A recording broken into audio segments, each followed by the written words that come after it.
Well, hello, We Know Texas Vino listeners. This is your host, Will.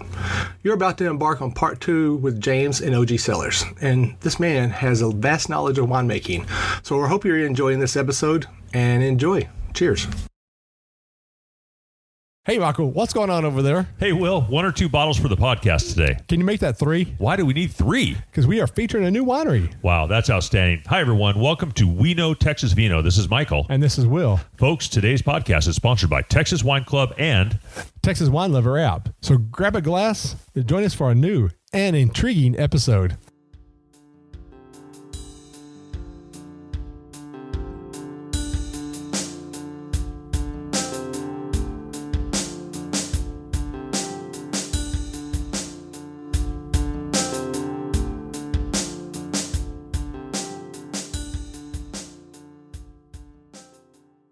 there's so much information for sure. So I just have one more question. Jen, you have another question before I finish up? You know, I actually want to know what your favorite, like, award-winning wine that you had, like, currently. What is the one that you're like, this is what I'm opening besides Tempranillo? Oh, we're just saying Tempranillo. That one, good. it's a 2018 too. I'm the only one who has some left. Yeah, I I'll kind take of care of licked that the for you. glass.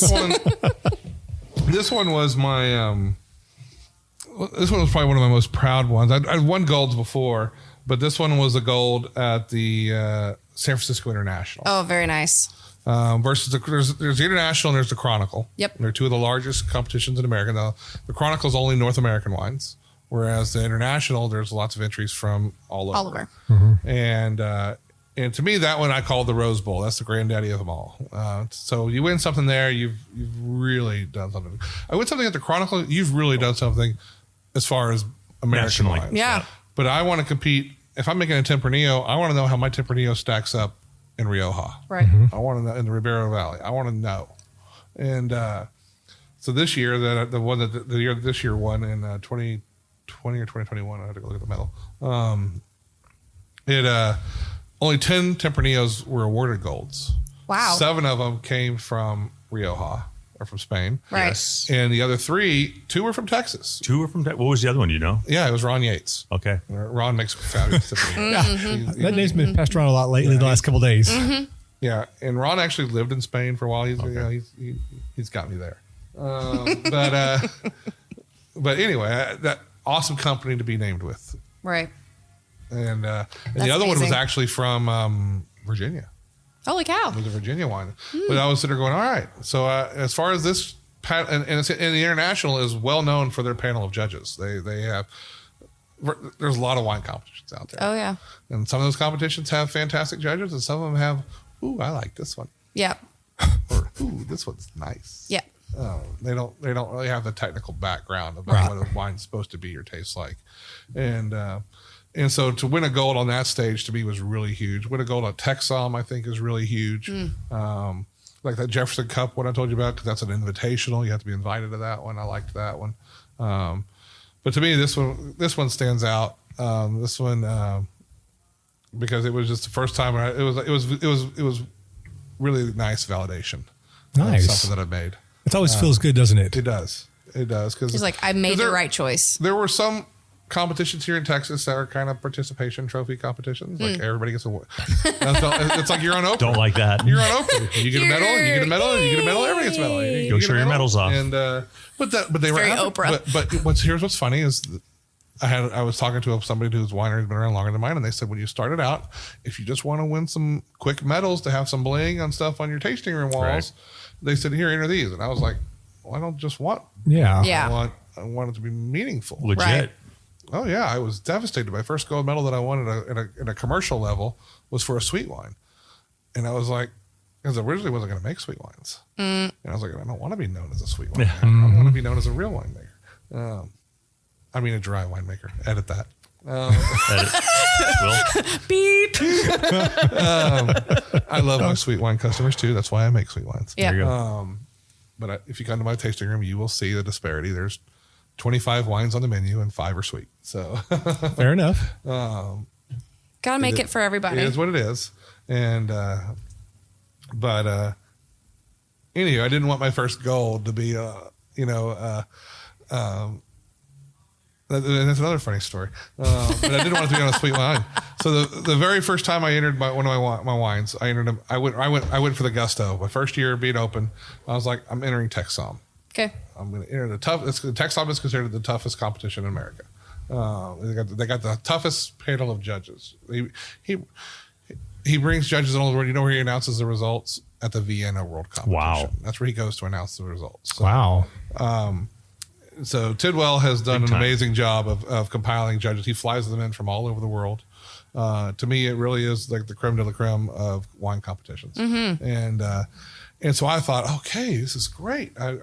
Every amateur wine I'd made, I'd entered and I'd won golds in amateur competitions. So I was like, I'm going to go commercial. I'm going to hit a home run right out of the bat. This is going to be easy peasy. I'm going to be on cloud nine. You know, this wine business is going to be easy. Not So easy. Who were you fooling there? Yeah. Rose-colored glasses were on this guy. More than just the rosé.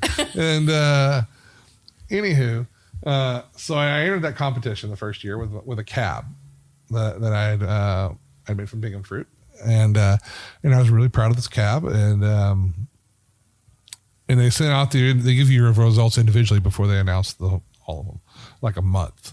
And so I got my results, and I won a bronze.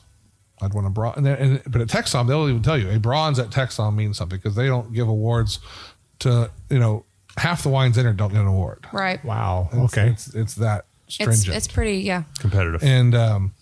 And so they're saying you should be really proud of a bronze. Well, this is the first bronze I've ever won. Before that, I'd won golds, double golds, and one silver.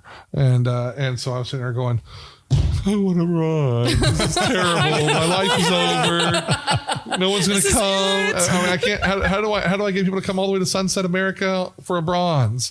And and so I'm really distraught about it. And so like a month later, they released the full results. And so I was like, all right. Who else was awarded a bronze for their cab? Lo and behold, Silver Oak. They won it for their 2012. This was a 2016, I guess, of mine, I think, or 2015 or 2016 of mine. And they won it for their 2012 because they aged their wines 5 years before releasing them. And so I was like, so in the minds of these fantastic judges, first cab I've ever made on a commercial level, just as good as Silver Oak. Hey. I want a bronze! Yeah! I was so excited. That'll bring him to Sunset. That changes all of things. I'm like, I'm as good as them! That's awesome. In my own mind. Or in the minds of the judges that day. Yes. But still, it really changed my perspective. Good. And, That's awesome.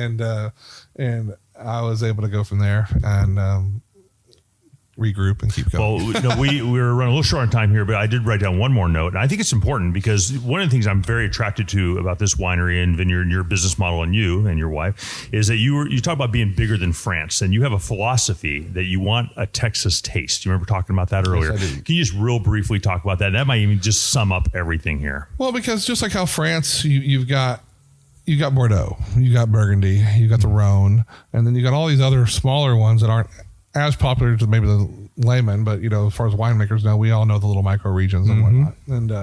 And Texas is bigger than France. And so to sit here and say a Texas wine and lump a North Texas wine in with a Hill Country wine is silly, or a West Texas wine, unless we're all getting our grapes from the high plains. Right. And then if we're getting our grapes from the same place, then it's not about the wines aren't about terroir. The wines are now about the winemaker. Mm-hmm.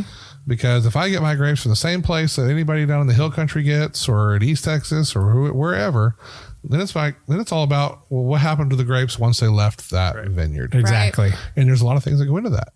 Did I truck my grapes back using a refrigerated truck? Truck? Did I sit them on a flatbed and put dry ice on them? Did I sit there? I mean, I've got a friend who's a grower, a winery in East Texas, and I swear to God, I'm like, how are your wines not fermented by the time you get home? Because he puts them on a flatbed. And I'm like, your grapes are they should ready to be barreling down by the time you get home. I mean, Wow. I mean, because it's a 9 or 10 hour drive. Yeah. Mm-hmm. And and most of the time we're not leaving these vineyards till 4 a.m, 5 a.m, because we're harvesting starting at midnight or so. And depending on where you are in the pecking order, how much fruit you're getting, it takes time.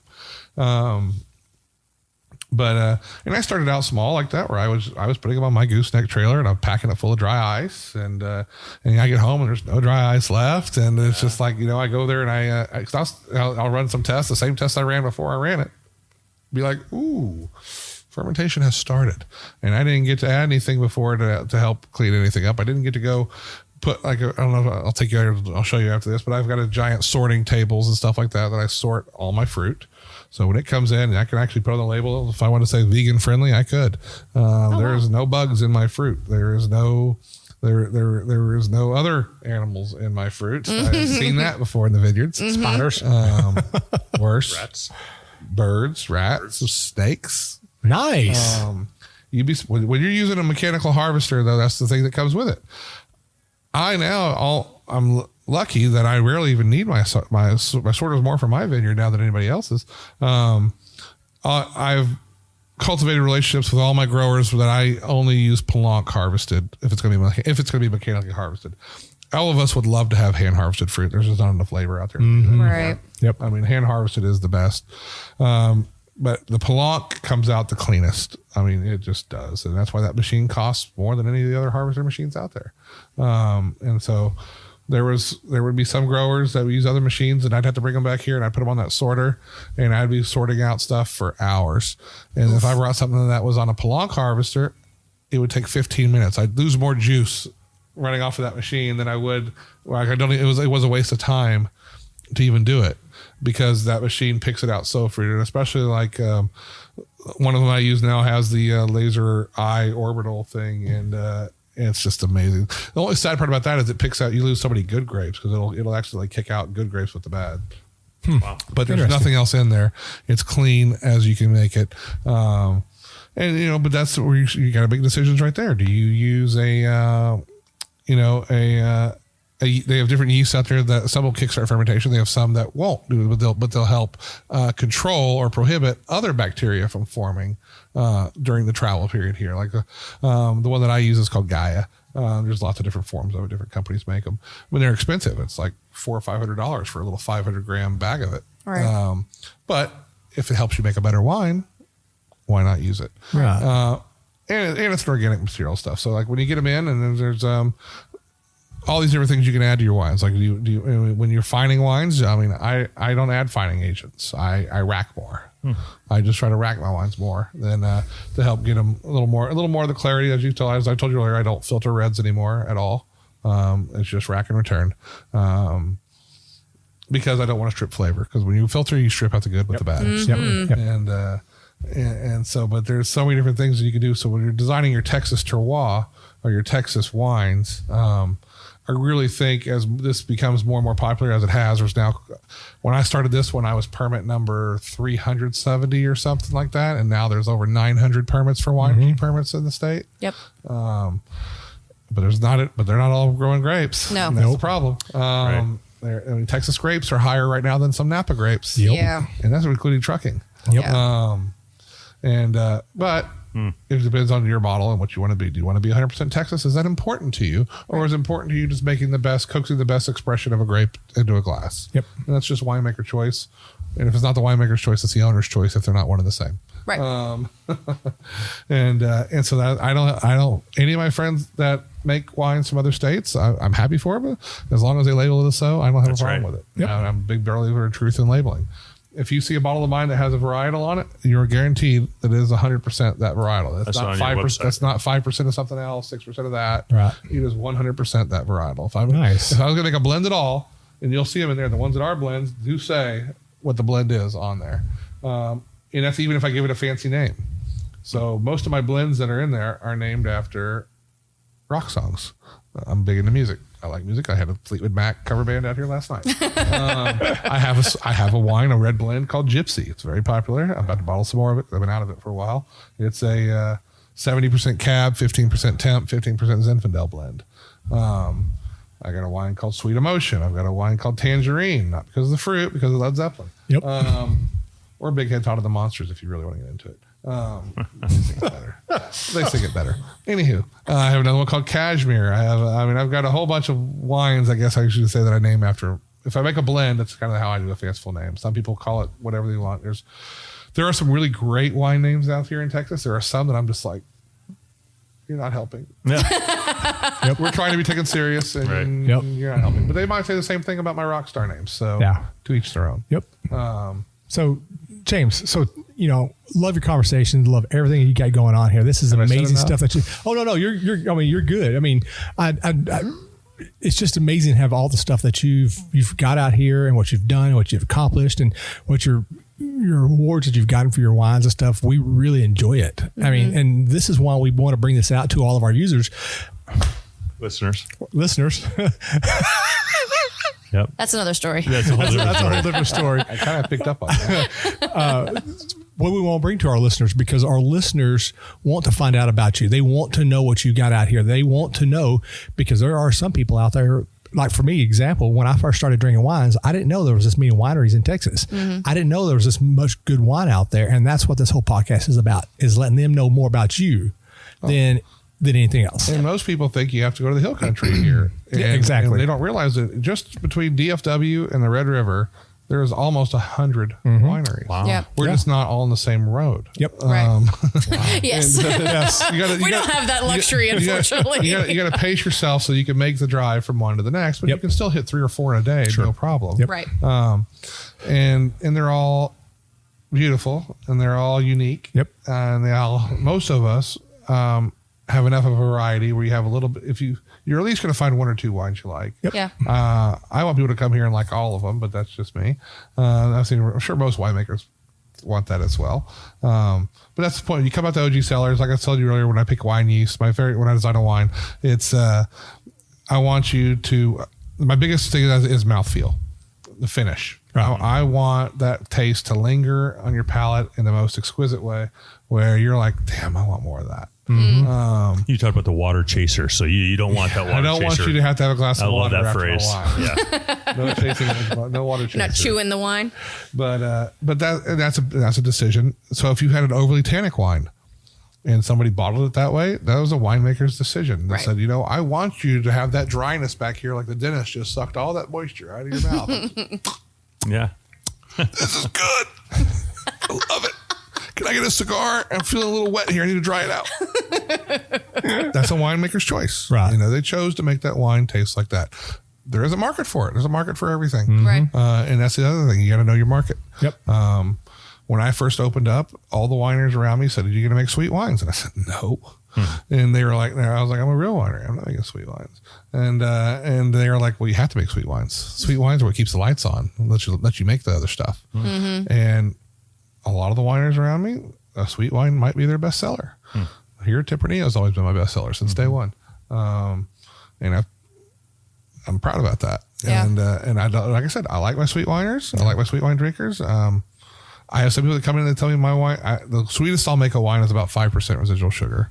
That's and the reason why is because that's as sweet as I can drink it. And like I said, if nobody comes, somebody has to drink Someone's it all. got to drink it. Yep. But I have no problem at all. If someone says that's not sweet enough for you, I'll say, well, you can go down the road over here to this winery and they have wines that are much sweeter that are going to be more your palate. Cool. That's the one cool thing about the wine industry versus the oil and gas industry that I came from. The oil and gas industry, you didn't share secrets. You sabotaged each other. It was like, Exactly. I mean, I'm not kidding. When I was in the Barnett Shale up here, we had companies that would come in and drill a water well on purpose to make everybody else think, oh, there's no gas over there. I'm talking spending millions of dollars to purposely drill a bad well, make everybody else leave that area, Throw off and the then come in and lease it all up and drill it themselves. Here, we're all trying to help each other. We Yeah. all help each other. If somebody has a problem, you're like, hey, I got your equipment broke. Here, come borrow mine. Right. We're it's coming from where I came from, being so cutthroat like that. It was so unique and refreshing. Yeah. Oh, yeah. To be there, yes, we are competition, but we're competition in the fact that we want everybody to do better. Yeah. We want everybody to bring their A game and all of us thrive Right. and grow our industry and make it so that people realize, because there's still so many people like, I had no idea there was this many wine. I didn't know Texas made good wine. Right? Yeah. They still think we're all St. Genevieve on the bottom shelf. Oh, no. The gallon jug. Right. Which that had its place too. I mean, everything has its place. Yep. Right. But now it's our time. Yeah. And Well, you've done a good job here, James, and you should be proud of what you're doing. It's just amazing. But real quick, and again, it's been so fun. I almost feel like we should do a podcast number 2 over here, kind of like we may have to. But where can people reach out to you? How can they find you? So OGCellars.com. Okay. Facebook and Instagram, OG Cellars. I think it's o.g.cellars on Instagram. You think or know? My wife, it is. So there's a winery in California called Old Growth Cellars. Okay. I don't know anything about them. All I know is they're Old Growth Cellars. They're Old Growth Cellars on their internet. They're Old Growth Cellars on their Facebook. But for some reason, on their Instagram account, they are OG Cellars. They don't ever use OG anywhere else. No. And so we had to be O.G. Okay, Cellars so that's good for on listeners to know. Instagram. Because people need to reach out to you, and this is a we're going to bring a lot of people up here If for this you. gets really popular, you're going to get me sued by Ice-T. Let's not do that. Ice-T and Coco actually own the trademark to OG. I'll be darned. OG. Okay, I got you. That doesn't. Yeah. They own a brandy that comes in, and it's brandies are made from grapes. So similar business. OG, that's so I couldn't trademark makes sense. So if one day I may become like Lone Oak and have to change my name. And change it. We lost your oak. Yeah. That's what happened. So when it happens, and Yep. Well, but OG stands for my daughter, Olivia Grace. Grace. And now I've changed it in the last 5 years because I had a son, and so I have Grace and Oliver. So Oliver. Olivia and Grayson.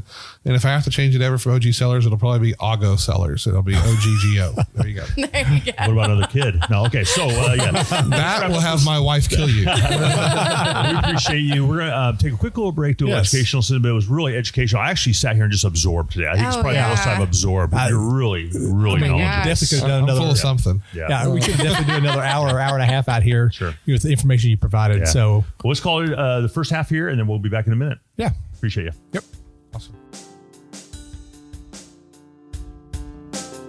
Howdy, Texas. This is Erica, Michael's wife, and a fellow wine enthusiast. I hope you are enjoying the We Know Texas Vino podcast as much as I am. Will and Michael are doing a fabulous job highlighting our local wineries and tapping into the knowledge of local growers. Fill up your glass as we dive into our educational segment for this episode. Salute.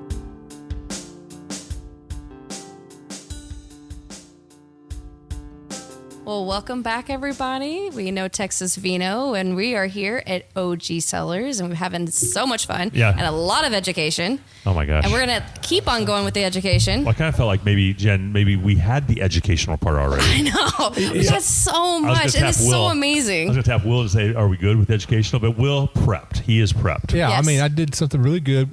Jen, we started with Lone Star. We did a little talk about the traits of a wine. Yep. And you talked about body, and I've talked about tannins. Yep. So I thought we'd continue that part on and talk about acidity. Yep. Acidity. I like it. Acidity. All right, let's do it. And we got a good guy here who can teach, right? Before we go any further, I'm going to look at James across the table, and he's giving me this look like, no, you're not. Oh, boy. So can you, in a short, brief description about acidity in wine? And when I say short, I'm talking about 30 seconds to a minute. That's short. We're giving James parameters now. We're actually setting up boundaries for poor And James. the timer starts Yeah, your time's now. already started. And your chair will zap you if you go over that amount of time. We've got cattle prods On the already. spot. Acidity is a big deal in the wines, mainly because in Texas, a lot of times we have to add acid. The acidification of our grapes, a lot to do with the pH and the acidity in the field, and that's actually getting a lot better. I have growers now that work with a company called Apical Texas, and he actually, unlike growers in the past that just said, hey, I'll get your wine to 24, 25 bricks. I'll try to keep the pH under 4. Is that good? Are you good with that? And then you had to come home and you sit there and you're like, all right, now I got to go in the lab and I got to dump a whole bunch of tartaric acid in here. I got to get my chemistry numbers right. As I said earlier, there's wine, there's artisanal side and there's the chemistry side of it. And you have to have the chemistry to make good wine. Right. First of all, you cannot make good wine with not knowing your numbers, Yep. not knowing your chemistry. But I have had friends that are so much into the chemistry, into the acidity of the wine. That's basically what we're talking about when you talk about the chemistry. They said, James, I came in, all my numbers were great, everything was perfect. This came in at this number and that number, blah blah blah, but the wine tastes like crap. And I said, well, that's where you got to actually know, you gotta taste the wine and understand what you're doing. Just because your pH isn't the perfect textbook number doesn't mean the wine's going to be bad. Right. You can dump too much acid in the wine. You can dump, there's a lot of little things that you can overthink when you're making wine.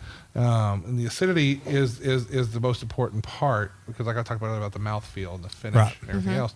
If it's too acidic, you're not going to like it. If it doesn't have enough acid, you're not going to like it. Right. So where is that balance? You got to find that.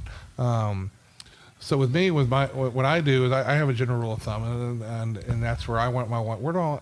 I don't care where my wine is at when I start, as far as acidity levels. I want to know is where's it going to be when it's finished. Right. Because that's what's the number that's important to me, because that's what's going to make the wine drinkable. Yep. If it's not drinkable, it's not sellable, and then I'm out of business. Yep.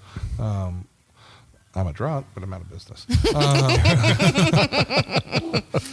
Anyway, so like for me, there are certain things that you do in winemaking that will change your acidity. So your acidity, you measure it in grams per liter. So your acidity, your fermentation process will usually make your acid level drop anywhere from a point to a point and a half of grams per liters, 1.5 grams per liters. You'll lose that acid during fermentation process. All right, malolactic fermentation. You do a secondary fermentation that can actually you can lose another up to 1 gram per liter, and then when you cold stabilize, you can lose another gram per liter. Wow. So I'm looking at going through those three processes there. My acidity is going to drop 3.5 grams up to 3 to 3.5 grams per liter. Wow. All right. So you got to decide, what is the mouthfeel you're going for? What is that perfect ratio of acidity? Is it 6.5? Is it 7? Is it somewhere in between? Different varietals, it's going to come in differently depending on which grape you're using. So as a general rule of thumb, I want to sit there no matter what my pH is, whether it came in at a 4 or over a 4, or if it came in, like last year, I didn't have a single red grape that came in over 3.75. It was beautiful. Nice. Thank you, grape growers. But that's how well Texas, that's the true testament to what we're learning every year, and everything else is how to get it there. So one of the growers I use, two of the growers I use a consultant, Daniel Pate with Apical Texas, and he's amazing. He came, I think, from Gallo Vines. I think he was out there in California. Okay. Yeah. Managed thousands of acres of Gallo. And So just small. Yeah. Great dude. Very interesting. Got the knowledge on that guy. You get him on your podcast. Get him on your podcast. He can do wonders just for all your listeners that are other aspiring grape growers, or maybe even already are grape growing and just want a little extra push, a little extra help, a little extra knowledge. That guy, he's the first one I came in. Like I said, all the wines I got from him, the grapes I got from him, came in at under 3.75 on my reds. Nice. That's the first time I've had that happen in 9 years of vintages now. Yeah. Nice. We've had some special usually- weathers too. Normally, I mean 3.9. I'm usually I've been Excited about that. You're like, Right. yes. 4.1. I'm like 4.03, 4.04, and I'm like, okay, we did it. It's close enough. But by the time I get it home, that thing's shot up so much. Right. Being 5 hours away from the vineyard, that's the other challenge with your acidity. Is how far you are away from the time you harvest to the time it gets into your lab and your winery. Those numbers are going to change. They're going to change a lot. So some people will actually add stuff in their bins As they're going, before they leave the vineyard, as they're being trucked back.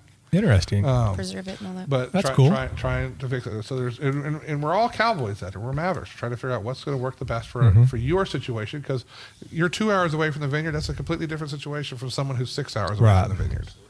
Completely. So let's take a couple of examples here. So if you got a wine that's higher in acidity, what is more likely, what kind of wine are they going to be drinking? If it's in higher acidity, is it going to be a light-bodied wine? Is it going to be a full-body wine? What kind of wine? There's a mixture. There is. Yeah. That's kind of a hard question to answer. Because I've seen it on. There's lots of ways to ruin a good wine, whether it's red or white, or a light-bodied one or a full-bodied one. Right. Gotcha. Because and a lot of that has to do with people not taking care of the chemistry. In the beginning. So it's so much easier to raise your levels of the chemistry, whether it's your pH, your acid, your yan, any of that stuff, before fermentation than it is to move that needle after fermentation. Okay. So that's why that's the most critical part of crush, is getting your numbers right, getting or comfortable where you can be. And it may not be, like I said, it may not be textbook, but as far as I know, there's not a Texas textbook. No. Well, that's where we're mavericks out here. Yeah. We are the ones that are, even though it's been going on for 40, 50 years here, since the 70s. Yeah. It's taken that long to figure out, because what does well for one guy's vineyard down in the hill country is totally different from my vineyard up here. Yep. Yeah. And so just getting those grapes from here to there, it's going to be a different measure in your lab. Gotcha. What you're doing. Okay. So it's a very difficult question to answer on that because of we're not, 20 years from now, and I hope that happens in 20 years from now. There's only certain, you want a Tempranillo, you go to North Texas. You want a Cab, you go to West Texas. You want a Montepulciano or something like that, you go to Central Texas. I would love to see Texas be more regionalized of what grows the best in your region, not grows good. Right. What grows the best in that Just region. trying to find that consistency in all places. And then we can really start ramping up Texas wines on a worldwide scale. Right. Interesting. But until then, luckily on the laws that just got passed in the last 2 years, everybody in California thought, Texas wine, even the stuff that wins medals has 25% California juice in it. Yeah. That was their mindset, because they would think, why wouldn't you? If you can use 25% of our better stuff to your inferior stuff, and now they're having to realize, look, we're not inferior. We are beating you in your competitions. We are kicking your ass in your own state competitions in California, up and down them. Right. I'm serious. You go look at the number of medals being won by Texas wines in these California competitions, and we got them. I guarantee you, we have them worried the way the Californians had the French worried in 1976. Right. I love it. So, And it's going to just get better and better for us. right. So last question here. So when you have a higher acidity, is it going to be less or more sweet? If you have a lower acidity, is it going to be sweeter or not? Same question. Same question, different wording. All right. So if it's higher, is it going to be sweeter? If it's going to be lower, is it going to be not as Is this sweet? a pass-fail? Do you want me to answer that for you? If you want to answer that one, that's fine, because I'm thinking you can have on your sweetness, in your acidity, you're talking about two different things. You can have a highly acidic wine, you can dump a bunch of sugar in it. I see it all the time. Right. But in general, you want to do that. No. Yeah, but in general, most and from what I've read and researched and all like that, usually when you have a higher acidity, it's going to be not as sweet, correct? Right. Well, because it's going to be, you're going to come across as tart. Right. And it's your tartness of your wine. And some people are like, and it's going to be like, are they going, that tastes like dessert, or that's tart. I'm going to pucker. Yes. Yep. Can I have my wine chaser now? So on a general rule on that scale, then yes. Okay. Yeah. But it all depends on. It comes down to the winemaker. Yeah. Exactly. It does, Yep. and what their passion is. Like I said, I had one friend of mine that's he's a wine chemist, but he wasn't really into wine beforehand. And so I had made a suggestion to him. I said, hey, you might want to go to Total Wine and just go crazy one night and pick out bottles from all over the place and drink them, and just see whose style you like. What style of wine that you want to make as a winemaker. So for me, when I started out as a Pinot snob, I was up in Sonoma one time, and I was talking to a winemaker there whose wines I really liked. And he ended the conversation with, "Are you sure you didn't work for me? How do you know so much about my process?" Huh. And I was like, well, in 2007, you gave an article to Wines and Vines, and you talked about this, and that. And then in 2011, you talked to Wine Analytics, and you gave a different article about this other part of your process. And he was like, I got to rethink my interview skills. I'm giving away what I'm. He goes, I think I'm leaving things out of one interview, and in another interview, I don't want to be redundant, so I'm giving out something different. And then another, and he goes, but I don't realize that there's people like you out there that put this all together. Yep. And I said, but that's how my mind works. So when I find something I like, I said, because that was the most interesting aspect to me about winemaking, and that's when I figured out that it's terroir is a part of it, but it's not the main part of it. Yeah. And the reason why is because, and a perfect example is when you can have two winemakers or two vineyards side by side, and they both have their own wineries on site, and they're both growing the exact same clone of grape. They play the same. The only thing that's separating this vineyard from that vineyard is the fence line. Right. Say they're both dry farmed or whatever. They have the exact same. I mean, it's all consistent. You're comparing apples to apples all the way through. But then this guy's wine sucks and this guy's wine's awesome. Yep. what's different besides my taste buds?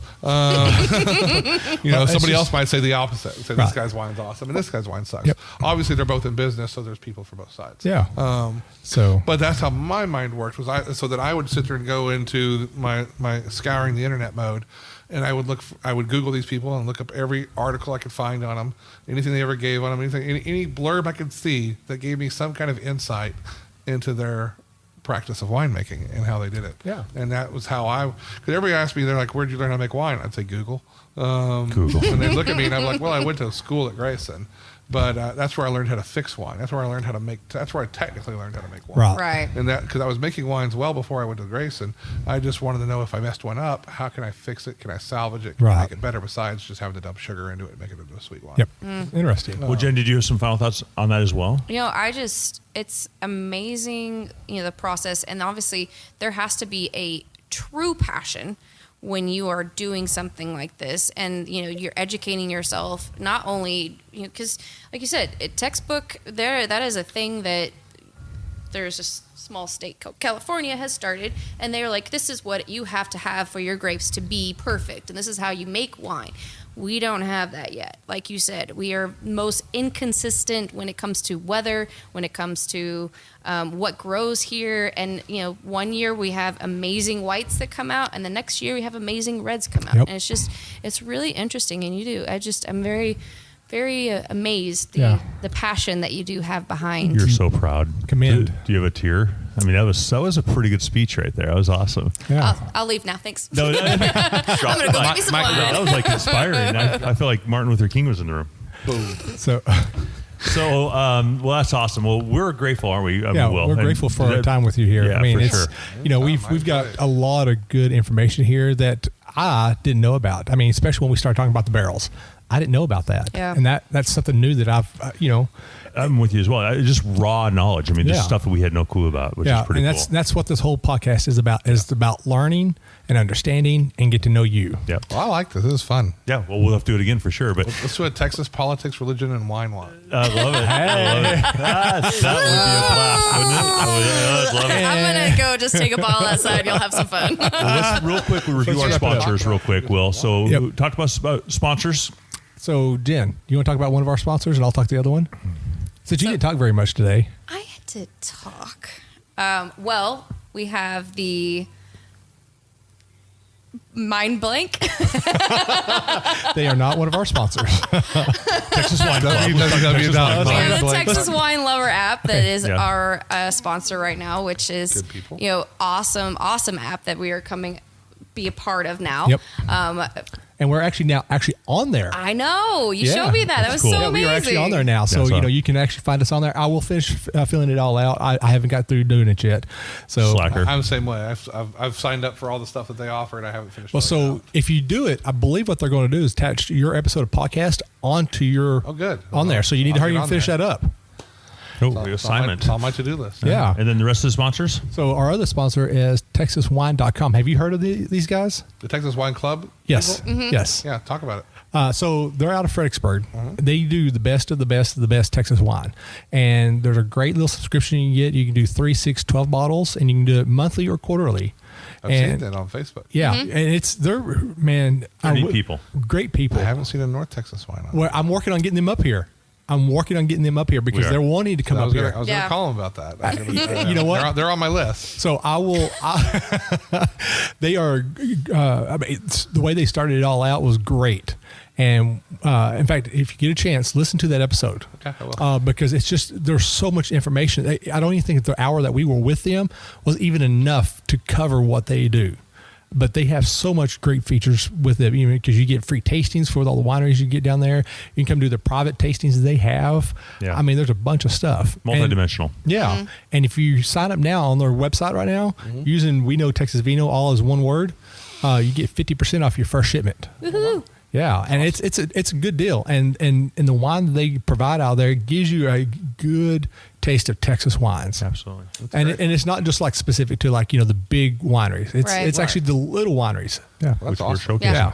Well, good. Well, we're proud of our sponsors. Thank you guys for that support, of course. We're so blessed to have those people in our lives as well. But our podcast is going great. But guys, real quick takeaways. Let's start with Jen. You have a takeaway from today and a conversation with James? The education that came from here was amazing. And Yes. I love your background. I love where you came from, how it started. I mean, you hear people like, oh, well, I have this, I just happen to have a winery and it just happened to happen. And Right. you're like, oh, no, I actually drank a glass of wine and said, this is what I want to do. Yep. And that's pretty, that's some ballsy move right there, too, to tell you some truth. There's Gambling. There's three parts to that story. I gave away the first part with the story from the Mercury.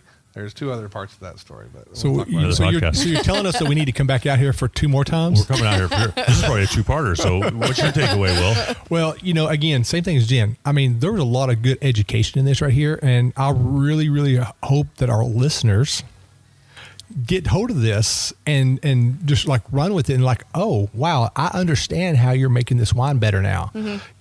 From having your barrels broken down and shaved out a little bit to putting it back together and just having.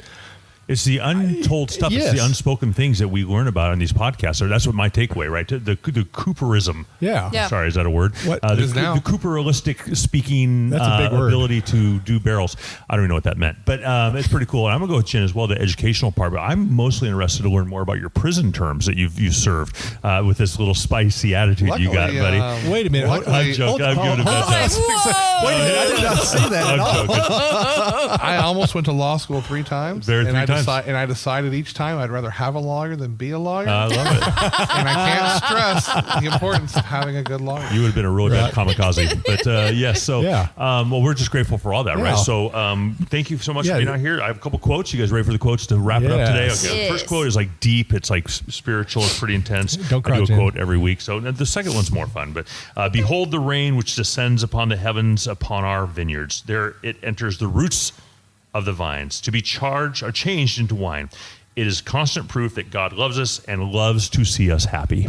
Yes? Yes. And the last one, thank you very much, is I'm outdoorsy. I drink wine on the patio. And so I stole that from your website, from one of your towels. I thought it was a really fun one. So, we're grateful. It's been a lot of fun. I have learned a ton. And we're good. Well, Oh, go ahead. I was going to say, this is We Know Texas Vino. And this is Will. This is Michael. This is Jen. Have a great night. Thanks. Cheers.